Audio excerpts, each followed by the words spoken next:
Can you just imagine, starting from one family, now in this place there are more than 30 families now worshiping the Lord. And there are more than 30 house churches and Bible studies all over the area. Amen. Purihin po natin ang Panginoon sa ginagawa ng Diyos. Sa mga kapatid natin na naririto, ang dumating po sa lugar na ito ng Barangay Antonino, dito po sa Dolores, Quezon, ang dumating po rito ay hindi isang relihiyon. Ang dumating dito ay hindi isang organisasyon. Ang dumating po rito sa inyong lugar ay liwanag mismo ng Diyos na nagbibigay ng kaligtasan.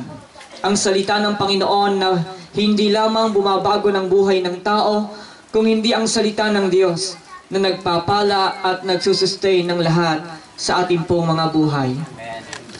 We praise God sapagkat the Bible League Philippines is able to partner with our Pastor Greg and his wife in their effort of pioneering a church in this place under the banner of Door of Faith.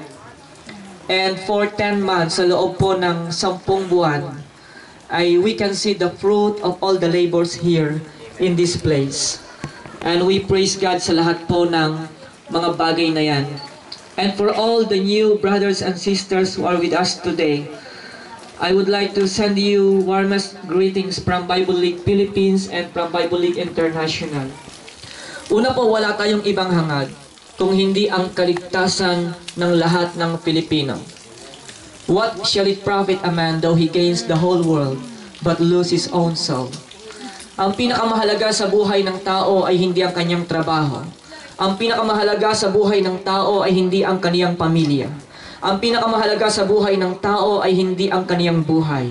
Ang pinakamahalaga sa buhay ng tao ay ang kaniyang kaluluwa. Maaari tayong mabuhay sa daigdig na ito ng 7 taon, 80 taon. Ngunit sa pagdating ng araw na tayo ay kunin na ng Diyos. The Bible says, it is appointed unto man once to die, and after that the judgment of God. Every man is going to face God one day. At pagharap natin sa Diyos, tatanungin tayo ng Panginoon, hindi niya itatanong ano ang iyong relihiyon. Hindi niya itatanong ano ang mga mabuti mong nagawa sa lupa. Hindi niya itatanong ano ang iyong natapos. Hindi niya itatanong kung paano ka nagtagumpay sa lupa.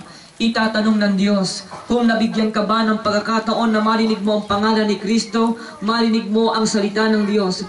Tatanungin ng Diyos, nagkaroon ka ba ng pagkakataon na marinig mo ang katotohanan that Jesus is the only way, the truth, and the life, and no one can come to the Father but by Him. Tatanungin ng Diyos, narinig mo ba yung salitang, there's no other name given under heaven by which man can be saved but by the name of Jesus. Tatanungin niyo ng Panginoon lahat sa atin.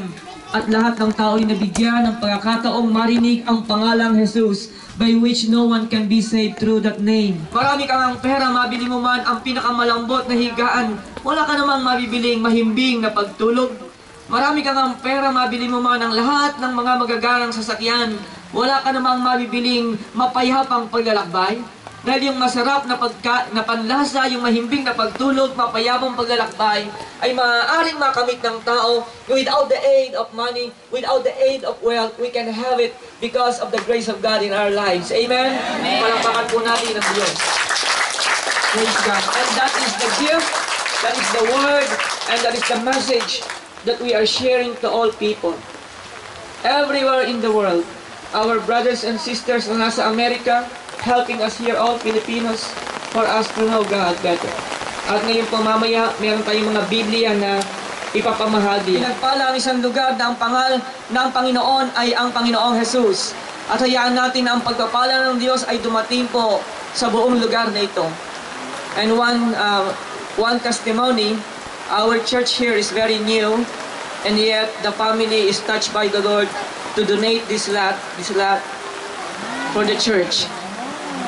Palakpakan po natin ang Panginoon sa buhay po ng couple who donated this whole parcel of lot for the church.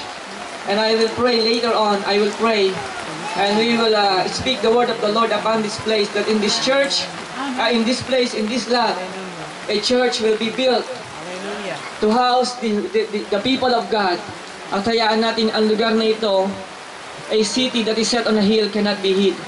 So this will be set up as the pillar of light for this community in this church. I-declare po natin niyon sa Panginoon. Can you say amen? Amen. Amen to God. Palapakan natin ng Diyos.